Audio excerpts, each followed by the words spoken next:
Ayın 16'sında gelip bensiz bilgi vermeden benim sayacımı söktüler, doğalgaz sayacımı. Evet. Ve dolayısıyla gelip baktığımda sayacımız olmadığını gördüm. Direkt ben ertesi gün, o gece gidemedim, kapanmıştı.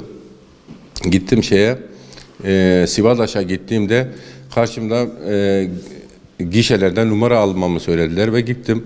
Böyle bir mağduriyetim var. Ne yapabiliriz? Yani niye söküldü? İşte gelip kontrol amaçlı olarak söktüklerini söylediler. Ertesi gün gittim ve bana mesaj geldi daha doğrusu ve 22.000 lirayla bir ceza ve saatin mührüyle oynanılmış dediler ki uzaktan yakından bu alakamız yok bu bir şeyle, saatle oynama ve dolayısıyla mağduruz, mağduriyetimizin giderilmesini istiyoruz. Bizden bilgi alınmadan, bilgi vermeden gelip sayacımızı sökmüşler. İtiraz dilekçemizi sunduk. Gittim, konuştum oradaki bir bayanla, yetkili olduğunu söylediler. Yani niye mağdur edildiğimizi söylediğimizde işte bilmiyoruz, hukuki sürece başvurun. Bizim yapacağımız budur. Evet haklısınız gibi şeylerden başka hiçbir cevap vermediler bize. Vallahi bizden bilgisiz, haber vermeden gelip alıyorlar yani. Şimdi hiçbir şeyden haberimiz yok ve gelip ve kışın ortasında sabaha kadar doğalgazsız kaldık. Mağduruz. Yani bunu kendi kafalarına göre nasıl yapıyorlarsa bilmiyorum. Yani Sivadaş'taki yetkililer mi buna, ilgili merci kimse, yani bunların ilgilenmesini istiyoruz. Mağduruz. Vekalet vereceğiz avukata, artık sonucu neyse bilmiyoruz. Sonuna kadar hakkımızı savunacağız. Mağduruz ve hakkımızı savunacağız. Yani böyle kendi kafalarına gelip böyle bir şey, nasıl bir yetkili, nasıl bir şeyse bilmiyoruz ki. Normal geliyordu faturalarımız. Yani bazen hafta sonu köye de gidiyorduk, yani evde de kalmıyorduk. Yani 1600-1700 lira faturalarımız geliyordu. Mağduruz ve bu mağduriyetin giderilmesini istiyoruz.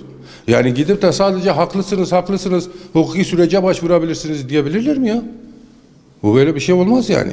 Ayın 6'sında iş geri il dışında olduğumda Sivadaş ekipleri tarafından gelip binanın bize dairenin sayacını sökmeye çalışırken evde bulunan eşim tarafından fark edilip kapıyı açtığında hayırdır ne oluyor, niye söküyorsunuz sayacımızı? Bu ekipler tarafından işte herhangi bir kontrol amaçlı 1-2 saat içinde gidip kontrol edip tekrar gelip takacağımızı söylediler ev halkına. Ben il dışında olduğum için 1-2 saat içinde Sivadaş tarafından, Aksa şirketi tarafından mesaj geldi bana. 17 milyara yakın bir cezai işlem ve bunu herhangi bir suçumuz ve herhangi bu sayacına bir işlem bizim tarafımızda yapılmamıştı. Ve bundan önce de bazı arkadaşlardan da duymuştuk. Böyle keyfi halde gelip sayacı sökülenlerin genellikle herkese ceza gönderdiklerini daha önce duymuştuk. Ve o gün eve sayacımızı takmadılar. Aynı 16'sına kadar mühlet verdiği halde bu cezayı ödemeyene kadar gelip sayacı takmayacaklarını bize dile getirdiler. 187'yi aradık. Müşteri hizmetlerini aradık.